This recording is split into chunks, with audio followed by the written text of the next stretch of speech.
Nos enfrentamos a un mundo cambiante permanentemente, cada vez con ritmos más acelerados, los aspectos tecnológicos, el sistema educativo, el comportamiento de las personas, los procesos de formación, los ejes de formación, los resultados de aprendizaje son cada vez más cambiantes porque el dinamismo del mundo exige que las instituciones de educación superior realicen procesos transformadores dentro de lo que es el sistema de enseñanza-aprendizaje. Estos cambios trascendentales nos llevan a pensar en las tendencias actuales,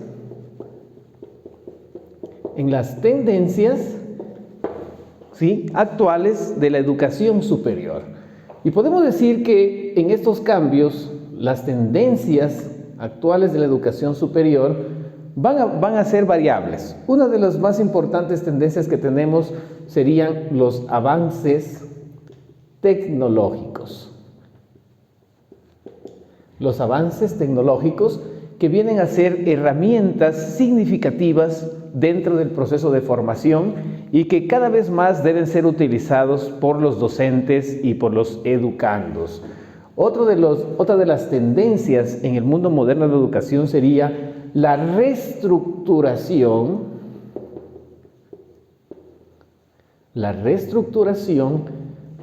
de los procesos de aprendizaje.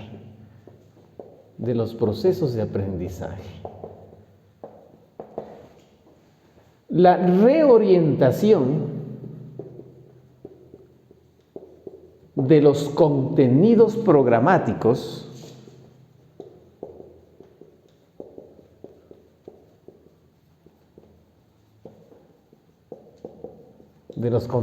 programáticos para abordar el tema educativo, ¿sí?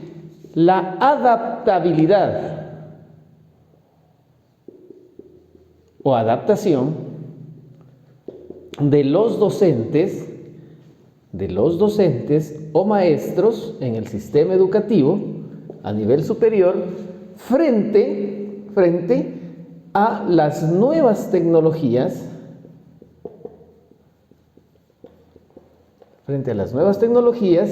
y frente a los desafíos contemporáneos respecto de las nuevas metodologías del desarrollo de la educación superior.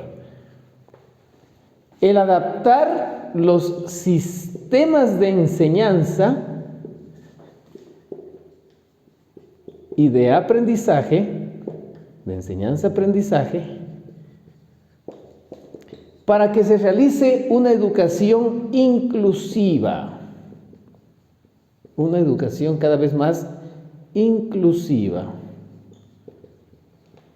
¿Sí? Una educación inclusiva. Y, obviamente, el proceso educativo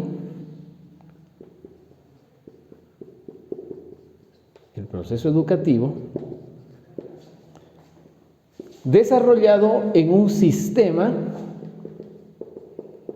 de educación personalizada.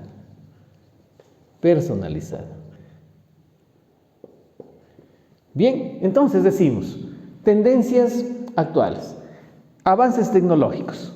Las instituciones de educación superior, dígase universidades o institutos superiores, realizan esfuerzos enormes para incorporar diferentes metodologías y dentro de esas metodologías incorporar diversas herramientas tecnológicas que permitan adaptar la educación a un sistema mucho más internacionalizado, es decir, la internacionalización de la educación, y que con estas herramientas se dé un paso amplio a, por ejemplo, lo que es la educación virtual o la educación semipresencial o la educación en línea. Modelos de educación que están siendo muy utilizados a nivel mundial y que con mucha más razón en las últimas épocas se ha proliferado en casi la mayoría de entidades de educación superior. Cada vez más la educación tiene que irse adaptando al uso de esas herramientas o plataformas digitales que permitan la conectividad entre estudiantes y docentes que aseguren el desarrollo del proceso de enseñanza-aprendizaje. ¿A qué nos referimos cuando hablamos de reestructuración de procesos de aprendizaje? Tradicionalmente los procesos de aprendizaje se orientaron a que sea una educación repetitiva, es decir, una educación tradicional donde el docente, el maestro, era el ser que conocía todo y tenía la verdad referente a las temáticas o los contenidos que estaba transmitiendo a sus educandos, a los estudiantes. Entonces, las mallas curriculares y los procesos de formación estaban estructurados en procesos que conducían a dos aspectos. Que los docentes transmitan esa comunicación, que los docentes transmitan la información y el conocimiento que ellos tenían referente a temáticas que se planteaban para desarrollar el aprendizaje y que a su vez los receptores, los estudiantes, recepten esa información, procesen esa información y la repitan, se graben esa información y sea un proceso repetitivo, para que a través de la repetición de lo que decía el docente, el maestro, los estudiantes construyan su conocimiento y en la segunda fase puedan ser evaluados sobre esa repetición. Entonces la educación estaba orientada a que simplemente evaluábamos el nivel de conocimiento que tenía el estudiante en base a una calificación de la repetición de lo aprendido que el docente le transmitió. ¿Cómo tiene que reestructurarse? Tiene que reestructurarse dándole la verdadera importancia y el verdadero valor que tiene el estudiante como el verdadero protagonista de la construcción de su conocimiento. Hoy por hoy, los docentes lo que hacemos es generar información, compartir información, acompañar al estudiante para que el estudiante sea quien vaya descubriendo por sí mismo, desarrollando habilidades, desarrollando destrezas que le permitan ir adquiriendo competencias dentro de su formación para que con esas competencias pueda desarrollarse en el mundo laboral.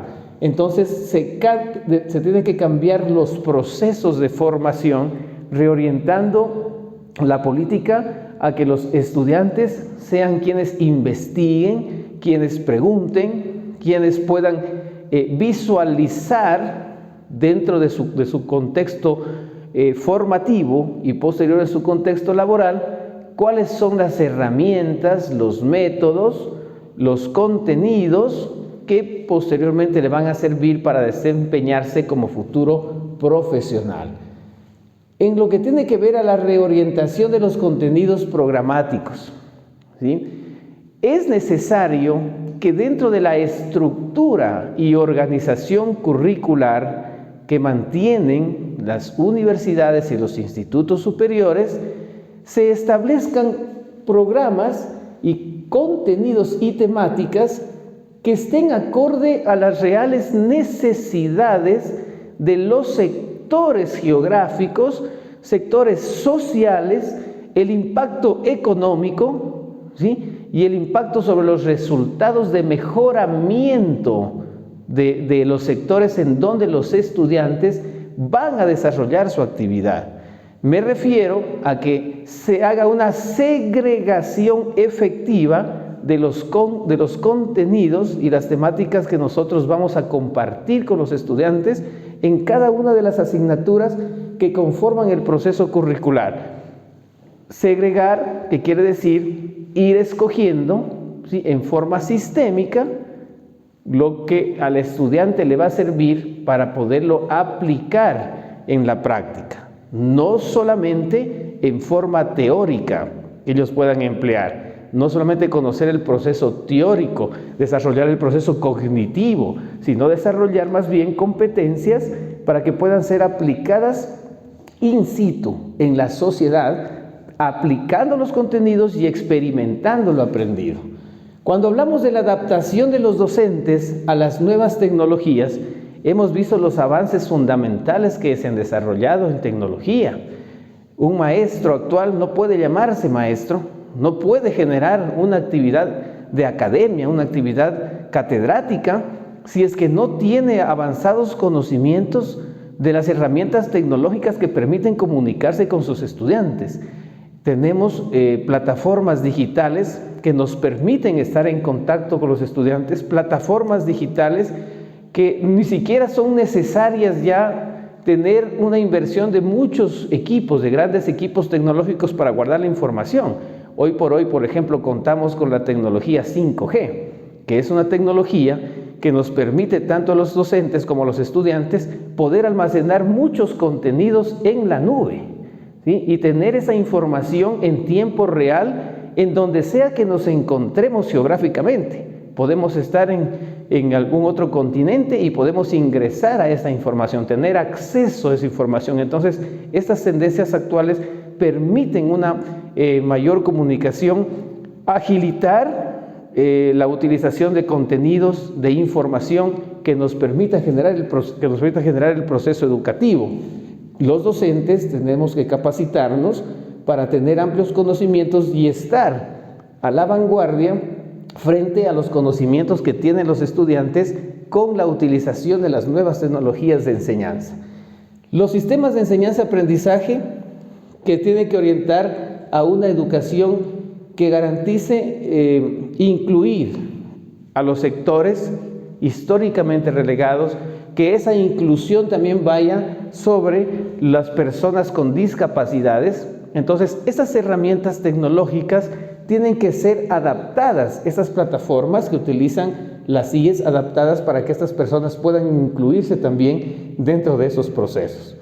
El proceso educativo y el sistema de una educación personalizada. Pensar siempre en qué es lo que necesita el estudiante, darle herramientas para que el estudiante pueda aplicarlas, generar siempre espacios de operatividad práctica, generarle espacios y escenarios donde el estudiante pueda practicar permanentemente lo que va aprendiendo en el aula, no solamente como un conocimiento sólido, sino como una oportunidad en donde pueda hacer, es decir, enseñar haciendo, para que el estudiante pueda hacer lo que está aprendiendo.